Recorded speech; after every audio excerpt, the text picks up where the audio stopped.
Good day everyone and welcome back to my channel. Today we're going to talk about another important concept in research, and that is research paradigms. If you're a student in research, a teacher, or an academician, I'm pretty sure you've heard about the term research paradigm. Pero naintindihan ba natin ng mabuti kung anong ibig sabihin ng research paradigm? Pag-uusapan natin yan sa video na to, and then pag-uusapan din natin kung bakit kailangan nating matutunan kung ano ba talaga ang tinatawag nating research paradigm. Lika, samahan niyo ako as we discuss or we study research paradigm. Meron akong dalawang definition dito na mula sa dalawang sources. So, yung una, ang research paradigm ay defined as a set of assumptions and perceptual orientations shared by members of a research community. Then yung isa pang definition niyan is it refers to the beliefs and assumptions that provide the structure for your research. And these can be characteristics of your discipline or even your personal beliefs.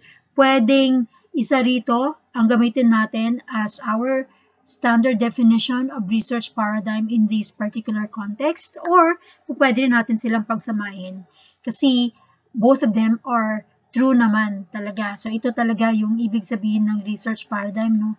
Ito ay set of assumptions or perceptual orientations. Ito ay beliefs and assumptions na nagbibigay structure sa ating research. Mamaya, didiscuss natin kung bakit kailangan nating matutunan ang tinatawag nating research paradigm. May dalawang major types ng research paradigms, or sometimes they are referred to as the basic types. Kasi mula sa dalawang ito, nagmumula ang iba pang sangay, ang iba pang type ng research paradigms. Pero sa vlog na ito, pag-uusapan na natin itong dalawang ito para hindi kayo magkaroon ng information overload. So, ang una, positivist paradigm. So, kapag positivist paradigm, there's only one reality and it can be measured.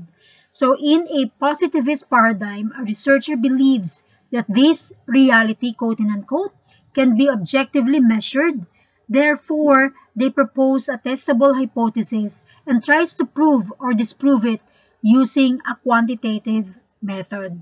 So, the aim of this study is to generalize the result to a much bigger population. Kasi nga objective yung pag-gather ng data, quantitative kumbaga yung nature ng method. So pwedeng ma-generalize to a bigger population. So yung interpretivist naman, ang paradigm na to believes that there are multiple realities and all of them are acceptable given their context. So, in an interpretivist paradigm, a researcher believes that this reality cannot be measured using any quantitative model and that participants are studied in their natural environment and not in a controlled one. So, the result of the study cannot be applied to any other groups of people but to that certain group lang kung saan ka nag-study. So, anong kaiba nung dalawa, no? In other words, so si positivist, more inclined into quantitative research. Si interpretivist naman, more inclined towards qualitative research. So, meron tayong tatlong key concepts in studying research paradigms. Meron tayong tinatawag na ontology, epistemology, at ang susunod na slide nito is about methodology. Pag sinasabi nating ontology, ito yung nature of reality. Single lang ba yung reality, multiple, or no reality at all? Ang kadalasan ginagamit dito when talking about ontology para malinawan yung mga listeners is, does God exist? So ito yung laging philosophical question na ginagamit now. And there are two possible single realities for this question. Yes or no? Hindi pwedeng dalawa. Single reality nga lang, di ba? So, kung positivist researcher ka, you'd only seek for one single answer to this question. It's either a yes or a no. However, if you're an interpretivist, You would accept that people have different opinion about this question, reflecting their own perspective, and they are still acceptable and valid truths. See, epistemology naman, this one refers to the study of knowledge and how can this reality, quote-unquote, be studied. With the question, does God exist, a positivist researcher would look for an answer through objective and quantifiable means, and they would only accept one answer to the question, either yes or no. An interpretivist researcher naman assumes that the answer to this question depends on one's culture, experiences, etc. And they are more open to different realities or interpretation at lahat ng to ay acceptable. So in other words, the ontology is more in the nature of reality, whether single, multiple, or no reality at all. Si epistemology naman, more on how this knowledge can be studied or nature or yung nature ng study of knowledge, yung concern ni epistemology. At si methodology. So si methodology naman is more into how one gathers information and analyze data gathered. It starts with this concern. How can I uncover the reality? How can I determine the reality? Paano ko siya malalaman? Paano ko siya ma-discover? So for a positivist researcher, they could devise a plan that involves an objective take to this reality in question. For example, pwede sila mag-experiment, magkaroon ng clinical trial, magkaroon ng objective survey na quantifiable. So, more often than not, si objective survey is more employing closed-ended questions more than the open-ended. So, the main concern is to test an empirical hypothesis using quantitative means. So, take note, pag positivist researcher ka, ang concern mo is to test an empirical hypothesis na pwede mong gamitan ng quantitative tools. Kasi yung main concern mo nga rito, ma-prove or disprove yung nagawa mo or na-formulate mong empirical hypothesis. For an interpretivist researcher naman, they could come up with a plan to find out multiple versions of this reality. They could set up an interview with different people, observe them in their natural environment. Pwede nga rin na yung environment mismo ang observe, no? And then examine published or unpublished articles about the people they are studying, etc. So, limitless yung pwedeng magawa sa kasong ito kasi ang main objective naman natin is not to test a hypothesis kasi nga hindi tayo nag-formulate, hindi siya kailangan, but to uncover the different versions of the reality being studied. So, take note, kapag interpretivist researcher ka, you are more inclined to uncover the different versions of reality. Kasi naniniwala ka na yung bawat participant mo sa study ay mayroong sarili nilang interpretation about that particular reality you are studying about. So, what's the importance of a research paradigm? Bakit natin kailangan tong pag-aralan? Kasi yung research paradigm, nagbibigay siya talaga ng structure sa research natin. It points us to the direction of an appropriate methodology.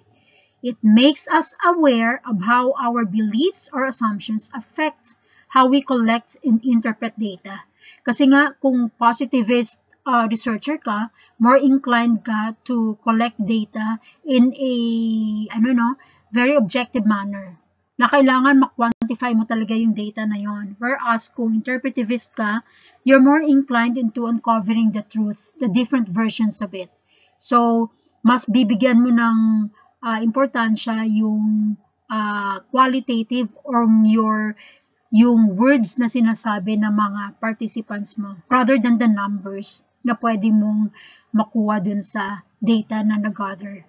And it makes us aware of our biases as well. Kapag alam natin yung research paradigm na pinaniniwalaan natin, ay magiging aware din tayo kung ano yung mga biases natin dun sa particular topic that we're trying to study.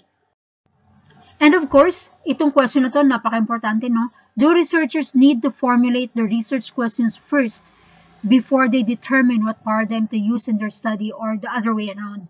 Kailangan ba muna i-formulate yung question? Kasi marami akong naririnig na advice from seasoned researchers or from research faculty din or sa mga gumagawa ng mga pag-aaral, and they call themselves as well na research guru. So, may mga nagsasabi na kailangan meron ka munang research questions or research problems bago ka mag-come up kung anong paradigm yung gagamitin mo sa study. Pero naniniwala ako na it should be the other way around. Dapat alam mo muna kung anong research paradigm yung inclination mo bago ka mag-formulate ng research question. Kasi kung anong pinaniniwalaan mo na reality on that particular research topic, maapektuhan kung paano ka mag-formulate ng research question. Actually, nabasa ko rin ito sa isang SAGE publication on research paradigms, at sinasabi nila na you don't begin with a research question or a research problem, rather you start with your worldview or your concept of reality. So ito yung research paradigm na tinatawag natin. And I agree with them. Actually, bago pa ito nabasa, ito na yung aking paniniwala, no? Kasi yung mga research questions mo, apektado talaga kung ano yung assumptions mo, kung ano yung pinaniniwalaan mo regarding that particular study you're trying to do a research on. So how do you apply this in your research or thesis in college? Well, you start with doing a lot of reading regarding your topic. Say you want to study about school bullying. Ask yourself this question.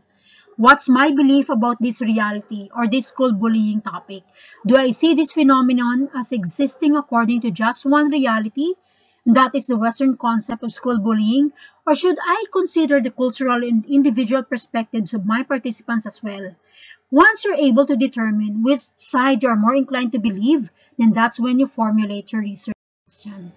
You have to understand that in the Western concept, an aggressive act is considered as bullying when there is an intention to harm the victim. And it's done regularly, and of course, in the context of a power imbalance. Ano ibig sabihin ng power imbalance? Meaning, yung bullies ay may power, whether psychological or physical, dun sa kanyang victim. In the Philippines naman, we have Republic Act 10627, or popularly known as the Anti-Bullying Act of 2013, and it defines bullying in the same manner as the Western concept. However, there's a statement in the definition of bullying in that law, and I quote, "For the purpose of this act, bullying shall refer to any severe or repeated use by one or more students of a written, verbal, or electronic expression or a physical act or gesture or any combination thereof directed at another student." That implies bullies in this context are also students as well. So, iniisip ng gumawa nitong law na yung mga bullies in a school bullying are limited to students as well, or students lang. So, if you're more of a positivist researcher, you would tend to believe that bullies in school bullying are students as well. So, meron kong single reality. So, but if you're more of an interpretivist and you're listening to your student participants as well, you would come to uncover that bullies in school bullying may also include principals, teachers, janitors, parents of other children, etc. And that school bullying does not only happen in the premises of a school, but it could also be brought outside, example sa mga malls, sa victims or bullies neighborhood, etc. So, ito yung pagkakaiba, no, ng positivist at saka interpretivist researcher given this particular context. So, that is why it's very important to know your paradigm. But you have to also understand, disclaimer lang to, no, na walang specific or one best paradigm applicable for all studies. So, depende talaga to sa maraming factors, and one of them is the skill of the researcher themselves, and of course, dun sa kung ano ang topic na pinag-aaralan at kung ano ang resources na accessible lang dun sa researcher, at marami pang iba. I do hope I